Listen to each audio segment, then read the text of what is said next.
এটা কোনো সাধারণ সিঁড়ি নয়, এটা একটি রহস্যময় সিঁড়ি। আল্লাহর ওলি জিয়ারত কেন করব না? যে আশেপাশে দেখুন আপনারা কত না সৌন্দর্য আল্লাহ তাআলা আমাদেরকে নিয়ামত দিয়ে। ওঠার সময় 318টা আর নামার সময় হয়ে গেল 317টা। রহস্যময় সেই সিঁড়ি।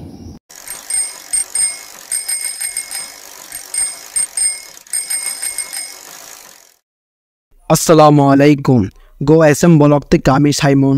এখন আমি দাঁড়িয়ে আছি একটি সিঁড়ির সামনে, কিন্তু এটা কোনো সাধারণ সিঁড়ি নয়, এটা একটি রহস্যময় সিঁড়ি। রহস্যময় সিঁড়ি হওয়ার কারণ কি? মানুষের কাছে শুনি আর অনেক ভিডিওর মধ্যে দেখেছি যেই এই সিঁড়ির তাকগুলো যখন গণনা করে উঠে তখন হয় একরকম, কিন্তু নামার সময় সিঁড়ি হয় অন্যরকম। এটা কি সত্য? আজকে আমি আর আমার বন্ধু গণনা করে দেখব ইনশাআল্লাহ। চলুন তাহলে গণনা শুরু করা যাক।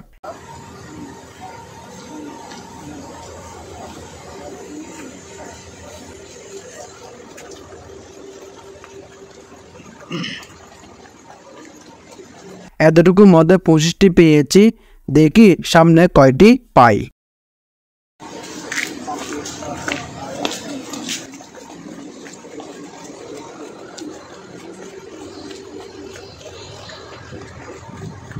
এতটুকু আমরা 50 পেয়েছি, সামনে আরো অগ্রগামী হয়ে দেখি কতটুকু পাই।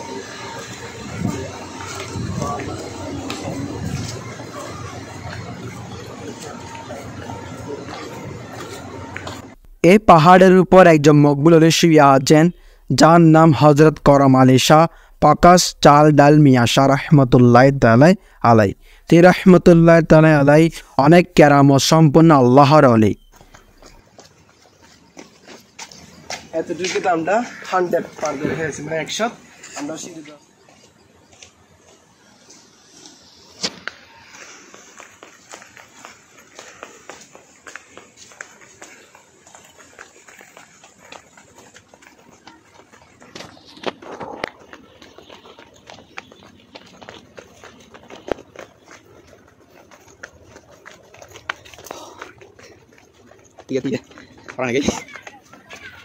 আলহামদুলিল্লাহ আমরা 156টি পেয়েছি সিঁড়ি, এবং আপনাদেরকে অনুরোধ করব যে আল্লাহর জিয়ারত করুন, ফয়েজ প্রাপ্ত হন।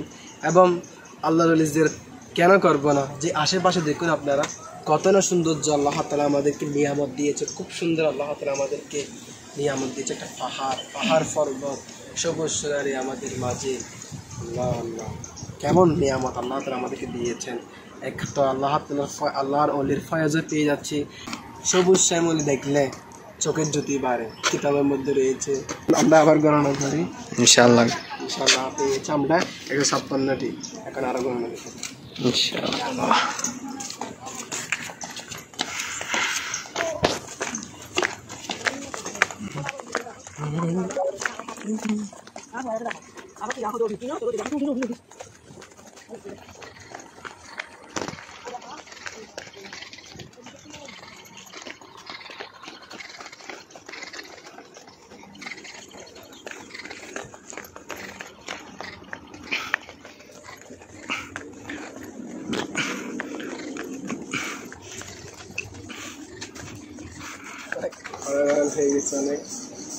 আলহামদুলিল্লাহ 250টি পেয়েছি। আমাদের কারণ হয়ে বেশি।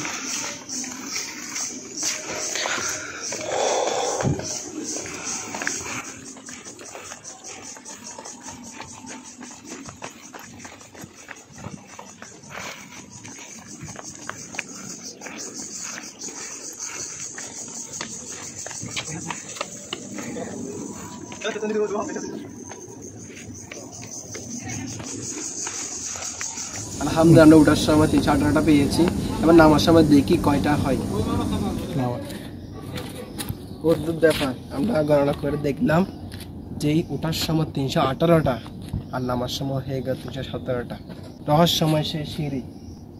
ঠিক এই গণনা করে নামলাম এবং উঠলাম, 318টা পেলাম ওঠার সময়, এবার নামার সময় দেখলাম 317টা। আল্লাহ তাআলা ভালো জানে কি রহস্যময় এই সিঁড়ির মধ্যে।